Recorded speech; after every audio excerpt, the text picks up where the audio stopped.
Nah, video ini teman-teman saya akan ulas. Kalau kita sudah bisa pakai tools broadcastnya, teman-teman, dari pengalaman saya broadcast, itu nggak semua broadcast kita itu menarik ya teman-teman ya. Jadi makanya kita harus pakai strategi teman-teman. Nah, saya sih lebih senang sekarang itu menggunakan pola dengan akhiran tuh bertanya teman-teman. Jadi kita jangan langsung nawarin produknya kita, tapi bertanya. Seperti Jadi ada pertanyaan di paling akhir gitu. Jadi mereka akan respon. Itu yang paling bagus teman-teman ya. Nah ini saya akan berikan sedikit trik ya cara nulis broadcast yang dibaca plus dibalas teman-teman ya. Itu yang paling bagus. Ingat ya. Jadi broadcast kita yang dibaca dan plus dibalas itu yang paling bagus. Jadi pertama polanya tuh baca di WhatsApp itu kan orang tuh mereka scrollnya cepet ya dan cuma baca baris pertama. Jadi kalimat kita juga jangan terlalu panjang intinya ya. Mereka respon cepat kalau pesannya terasa personal. Nah, makanya kan mereka akan balas. Misalnya, mau kak, mau saya share kak. Mereka abaikan pesan promosi. Nah ini ya, kalau pesan teman-teman promosi pasti akan di skip sama mereka. Jadi kalimat pertama harus bikin penasaran dan struktur pesannya mudah dibaca ya di layar kecil. Jadi jangan banyak kalimat teman-teman ya. Kemudian formula efektifnya itu teman-teman cukup 3 baris aja. Ini paling efektif teman-teman. Boleh dicoba dah ya. Saya udah nyoba itu paling banyak itu 5 baris. Dan itu di baris terakhir itu dengan pertanyaan teman-teman ya. Jadi hook pancingan emosi ya. Contohnya ini, kak boleh jujur aku juga dulu sering banget gagal closing gara-gara broadcast asal-asalan. Nah ini kalimat pertama hooknya. Pernah nggak sih kirim pesan ke ratusan orang tapi nggak ada yang bales? Ya. Ada trik baru biar pesan broadcast kamu dibalas cepat. Mau tahu? Nah dia kayak gitu ya. Ini dengan WA kayak gini aja, orang yang penasaran dia akan balas. Mau dong? Nah, kalau dia mau, baru kita kasih linknya, link produknya ya teman-teman ya. Kemudian kasih value, isi bermanfaat. Contohnya gini, kuncinya bukan di toolsnya aja, tapi cara nulis pesannya. Kalau pesannya personal, satu orang bisa balas lebih dari 10. Ya ini nanti teman-teman maksudnya kan kalau dia mau balas pesan kita, biasanya akan terjadi percakapan lebih lanjut teman-teman. Makanya sekarang aku pakai format 3 baris biar singkat, biar orang langsung nangkep pesannya tanpa harus scroll panjang.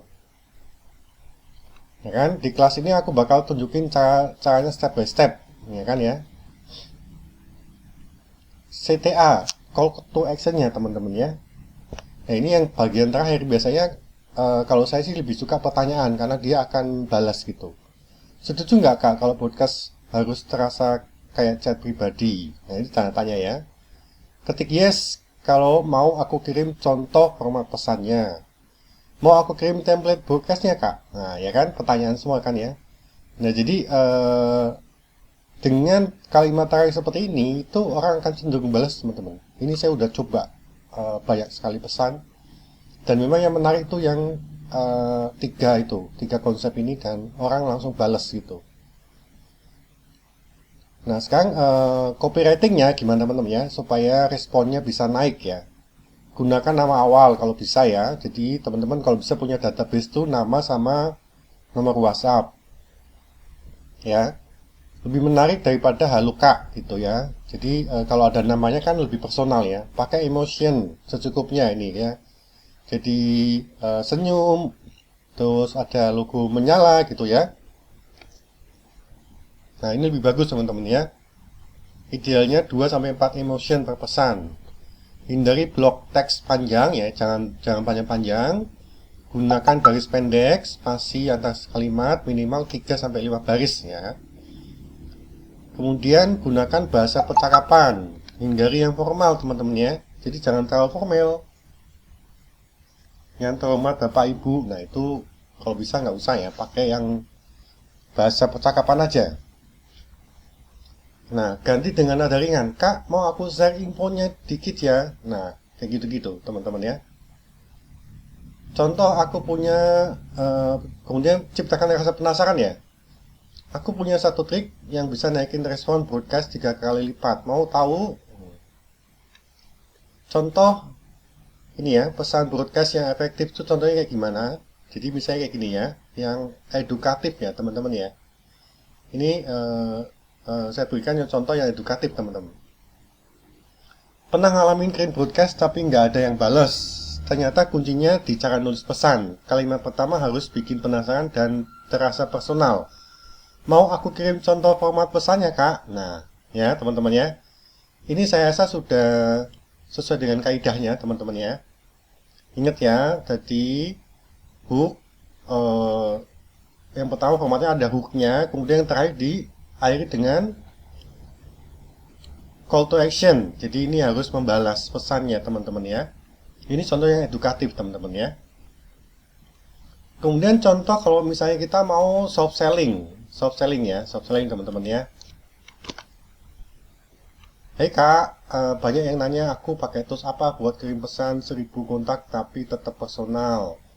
Nah, namanya WA Rocket, sekali klik semua pesan terkirim otomatis tanpa kena spam. Mau lihat cara pakainya, aku kirim videonya ya.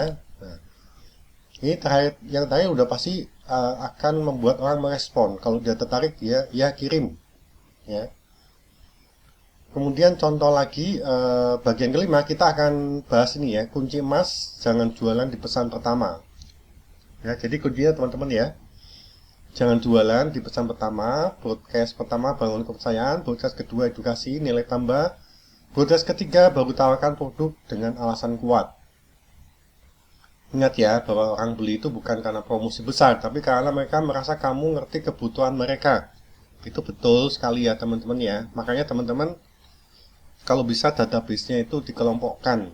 Jadi memang mereka punya kebutuhan sesuai dengan produk atau jasa kita ya.